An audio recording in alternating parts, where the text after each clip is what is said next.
Memorial Day ceremonies are underway across the country as we remember those who lost their lives defending their country. But as Bradley Blackburn reports from New York, this year's Memorial Day events include remembrances of those who were lost in the pandemic. President Biden marked Memorial Day solemnly laying a wreath at the tomb of the unknown soldier.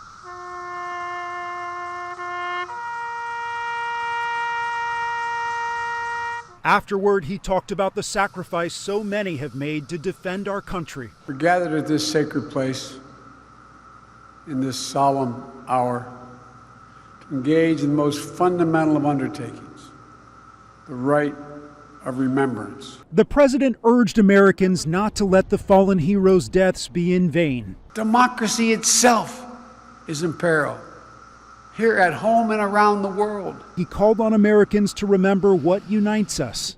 Empathy is the fuel of democracy. Our willingness to see each other, not as enemies, as neighbors, even when we disagree, to understand. Here in New York, veterans are gathering to reflect and remember together in person, something they could not do last year.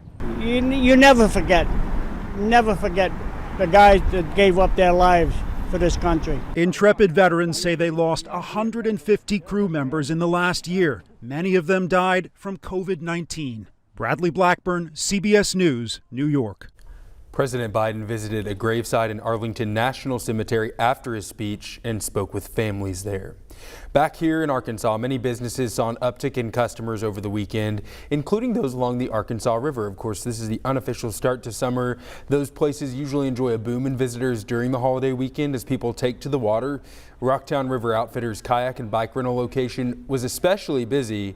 The owner says the past year has been tough, but with people coming back, he's excited for the rest of the summer. That everything is organized and ready for people. I mean, it's about to be a mad dash to summer, and we're excited to offer all these things. I think excitement would be really my feeling towards it all. Ellis says he's expecting this summer to be huge for his business, especially now because of the lifted restrictions. In the River Valley, people found ways to honor those who have paid the ultimate sacrifice ahead of today. Hundreds of volunteers, people of all ages, came out to the National Cemetery in Fort Smith to place flags at every headstone. Some veterans there say it meant a lot to them that the younger generation came out. We heard from a 13-year-old who says she has a new understanding of the sacrifices made for our freedom, and while she may never get to learn their stories, she says she'll always choose to respect our veterans and their families by laying the flags every year that she can. I was thinking about what they must have done, who they could have been. I feel so happy that I'm free and thankful for all these veterans who served for our country. And I just wanted to come out here and honor that. It took a little more than 2 hours to get all of those flags placed. A crime alert to tell you about. Little Rock police have identified the victims in 2 homicides from Friday night. The first, police say 44-year-old Tasha Johnson was killed in a shooting on College Street. Officers responded to the scene around 6:30 that night. When they arrived, they found the victim shot inside of a home. Johnson later died from her injuries. And 28-year-old Keyshawn Mosby was also killed in a shooting near 24th and Marshall Street. Investigators say they responded to that scene shortly before 9:30 on Friday night. When they arrived, they found a wrecked car with 2 people inside. Mosby was pronounced dead, and the other passenger was sent to a local hospital. If you know anything about these shootings, you are asked to call Little Rock Police. Ahead of summer vacation, crime has increased significantly in Little Rock. We've already seen a record number of homicides, and we're only 5 months into the year. Take a look. 2020, Little Rock had the most violent crime we've seen in 10 years. There were 55 homicides last year. 19 of those happened before June. At the end of last week, we reached 24, almost half of last year's total. Again, only 5 months into the year. But Little Rock police say that they are trying to get ahead of it before summer starts. What we've been trying to do in the past few weeks and months are really focusing on our parks and where people are going to be congregating. But we still focus on, areas that we're seeing our most crime in, and then try to focus on areas where we think could be vulnerable for, crime to happen. Sergeant Eric Barnes there, police spokesperson. He says that officers will be out more using mounted patrol, bicycles, community resource officers, hoping that this will create more connections within the community.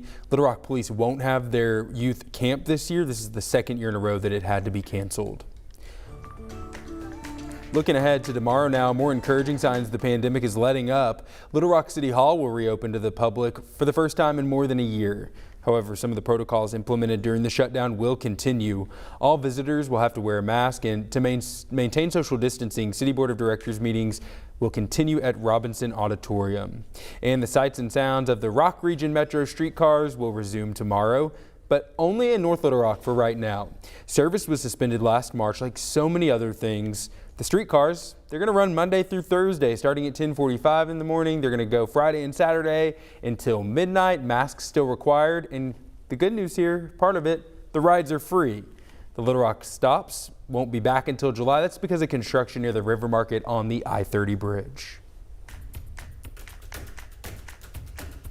On this Memorial Day, we honor and remember those who have made the ultimate sacrifice.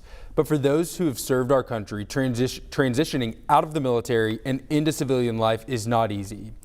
Nichelle Medina looks at Workshops for Warriors, a national program making a difference in the lives of veterans. From the front lines to production lines. All right. Veterans here are learning critical skills in manufacturing. This actually changed my life in the most positive sense. Headquartered in San Diego, Workshops for Warriors trains, certifies, and places vets and transitioning service members into advanced manufacturing jobs.